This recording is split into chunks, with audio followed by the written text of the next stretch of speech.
안녕하세요. 오늘도 행복한 시간, 책과 함께 하는 소설입니다. 여러분의 응원과 관심이 저에게는 큰 힘이 됩니다.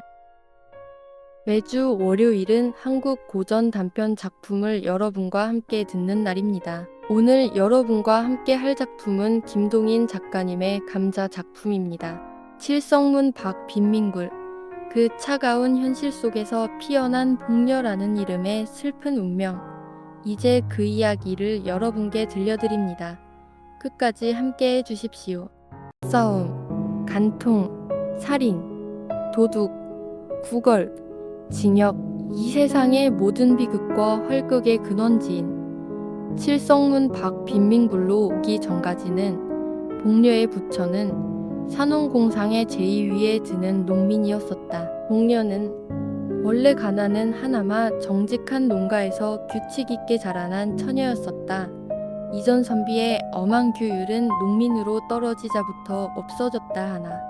그러나 어딘지는 모르지만 딴 농민보다는 좀 똑똑하고 엄한 가율이 그의 집에 그냥 남아 있었다. 그 가운데서 자라난 복녀는 물론 다른 집 처녀들같이 여름에는 벌거벗고 겨울에서 몇 감고 바짓바람으로 동네를 돌아다니는 것을 예사로 알기는 알았지만 그러나 그의 마음속에는 막연하나마 도덕이라는 것에 대한 접품을 가지고 있었다. 그는 15살 나는 해에 동네 호라비에게 80원에 팔려서 시집이라는 것을 갔다.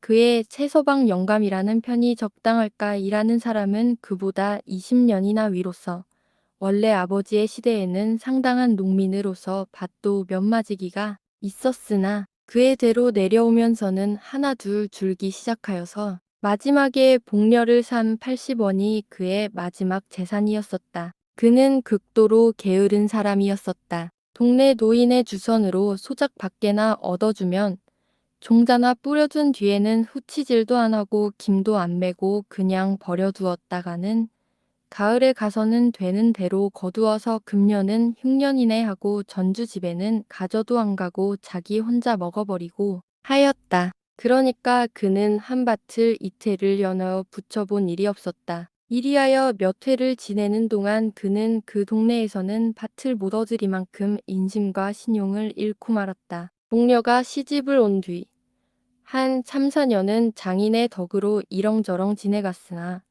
이전 선비의 꼬리인 장인도 차차 사위를 밉게 보기 시작하였다.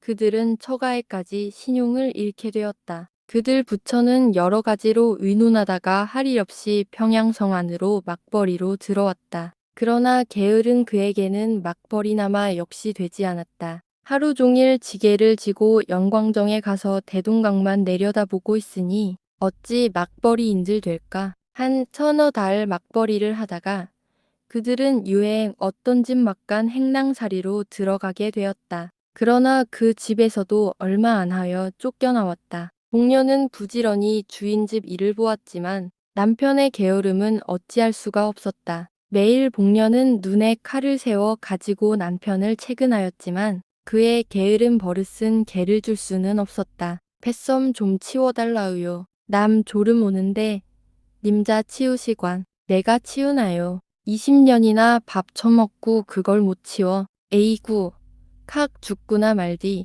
2년, 뭘. 이러한 싸움이 그치지 않다가 마침내 그 집에서도 쫓겨나왔다. 이젠 어디로 가나? 그들은 할 일 없이 칠성문 밖 빈민굴로 밀려오게 되었다. 칠성문 밖을 한 부락으로 삼고 그곳에 모여있는 모든 사람들의 정업은 거러지요. 부업으로는 도둑질과 자기네끼리의 매음, 그 밖에 이 세상의 모든 무섭고 더러운 죄악이었었다. 복녀도 그 정업으로 나섰다. 그러나 19살에 한창 좋은 나이의 여편네에게 누가 밥인들 잘 줄까? 젊은 거의 거랑은 왜 그런 소리를 들을 때마다 그는 여러 가지 말로 남편이 병으로 죽어갔거니 어쩌거니 핑계는 되었지만 그런 핑계에는 단련된 평양 시민의 동정은 역시 살 수가 없었다. 그들은 이 칠성문 밖에서도 가장 가난한 사람 가운데 드는 편이었었다. 그 가운데서 잘 수입되는 사람은 하루에 우리짜리 돈뿐으로 1원 7, 80전의 현금을 쥐고 돌아오는 사람까지 있었다.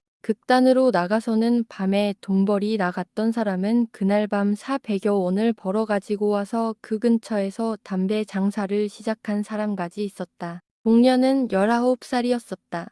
얼굴도 그만하면 빤빤하였다. 그 동네 여인들의 보통 하는 일을 본받아서 그도 돈벌이 좀 잘하는 사람의 집에라도 간간 찾아가면 매일 5, 60전은 벌 수가 있었지만 선비의 집안에서 자라난 그는 그런 일은 할 수가 없었다. 그들 부처는 역시 가난하게 지냈다.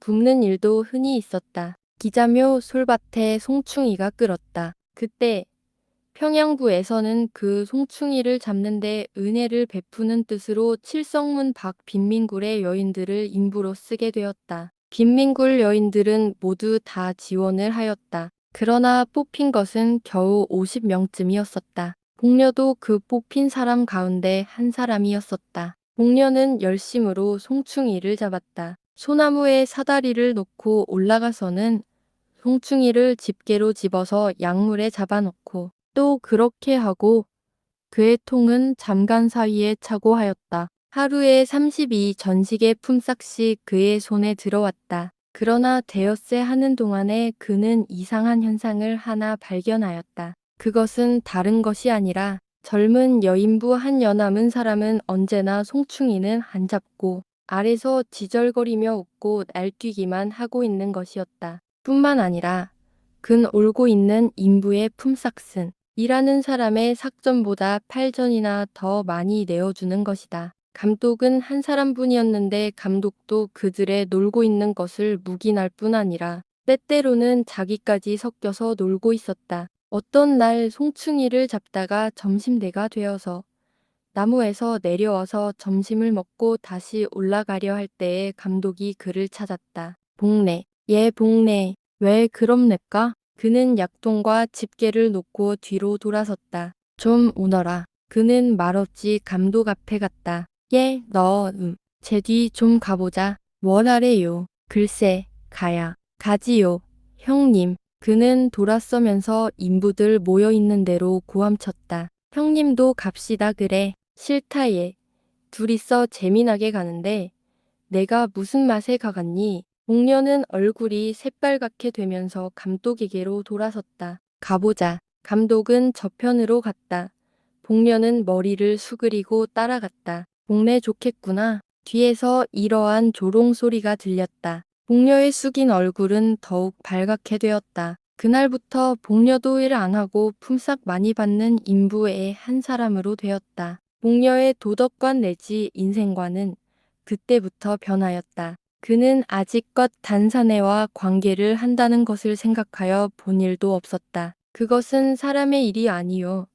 짐승의 하는 짓쯤으로만 알고 있었다. 혹은 그런 일을 하면 탁 죽어지는지도 모를 일로 알았다. 그러나 이런 이상한 일이 어디 다시 있을까? 사람인 자기도 그런 일을 한 것을 보면 그것은 결코 사람으로 못할 일이 아니었었다. 게다가 일 안 하고도 돈 더 받고 긴장된 육회가 있고 빌어먹는 것보다 점잖고 일본말로 하자면 삼박자 같은 좋은 일은 이것뿐이었었다. 이것이야말로 삶의 비결이 아닐까 뿐만 아니라 이 일이 있은 뒤부터 그는 처음으로 한계 사람이 된 것 같은 자신까지 얻었다. 그 뒤부터는 그의 얼굴에는 조금씩 분도 바르게 되었다. 1년이 지났다. 그의 처세의 비결은 더욱 더 순탄히 진척되었다. 그의 부처는 이제는 그리 궁하게 지내지는 않게 되었다. 그의 남편은 이것이 결국 좋은 일이라는 듯이 아랫목에 누워서 벌신벌신 웃고 있었다.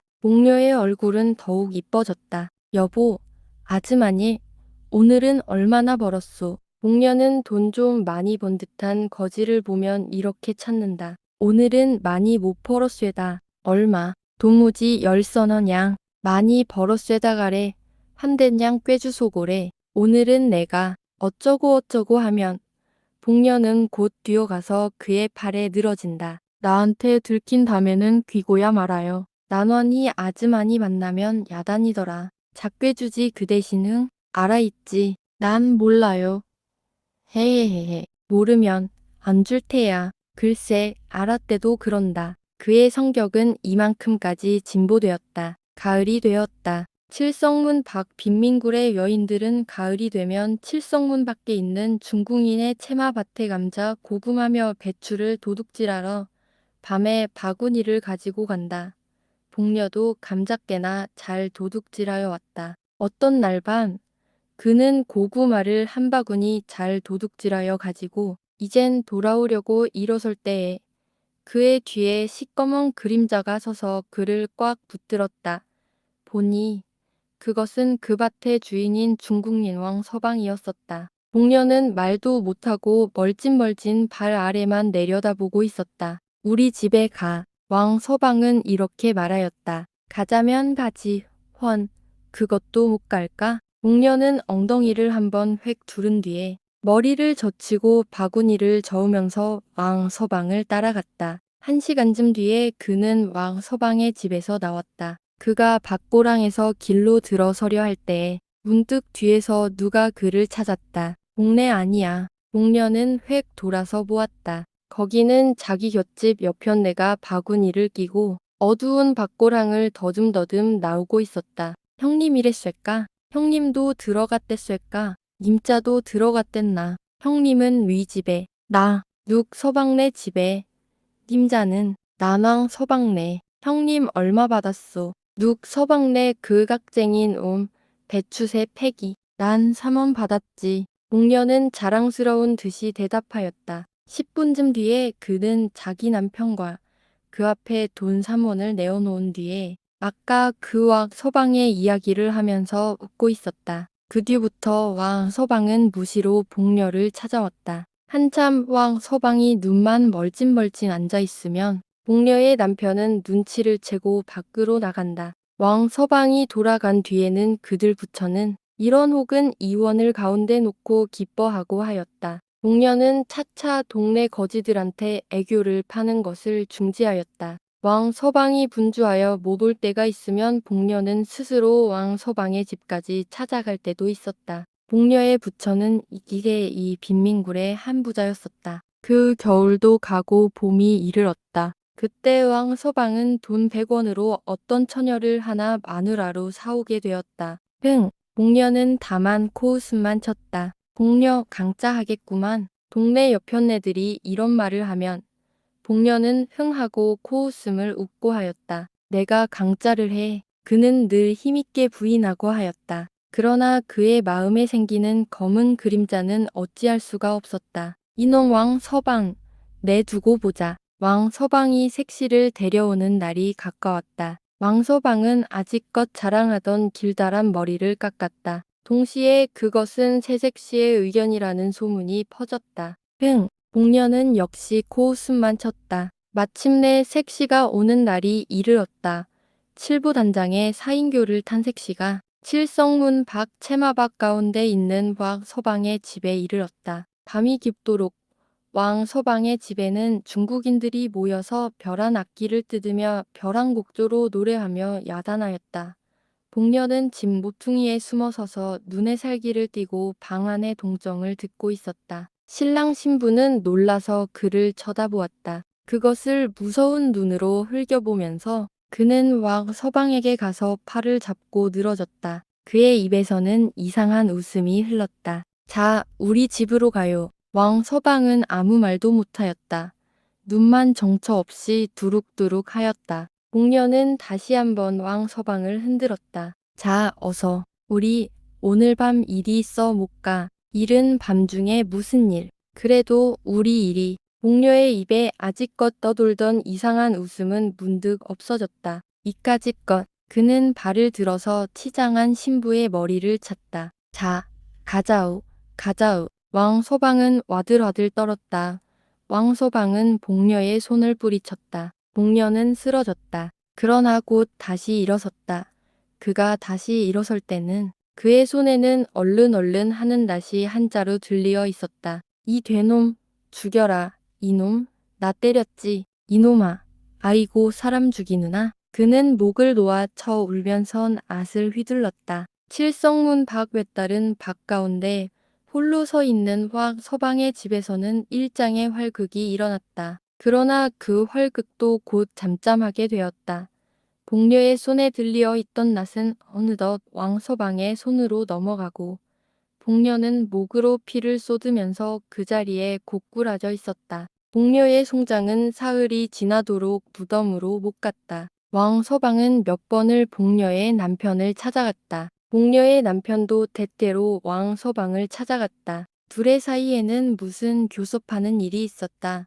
사흘이 지났다. 밤중 복녀의 시체는 왕서방의 집에서 남편의 집으로 옮겼다. 그리고 시체에는 세 사람이 둘러앉았다. 한 사람은 복녀의 남편, 한 사람은 왕서방, 또 한 사람은 어떤 한방 의사. 왕서방은 말없기 돈주머니를 꺼내어 10원짜리 지폐 석 장을 복녀의 남편에게 주었다. 한방 의사의 손에도 10원짜리 두 장이 갔다. 이튿날 복녀는 뇌일혈로 죽었다는 한방리의 진단으로 공동묘지로 가져갔다.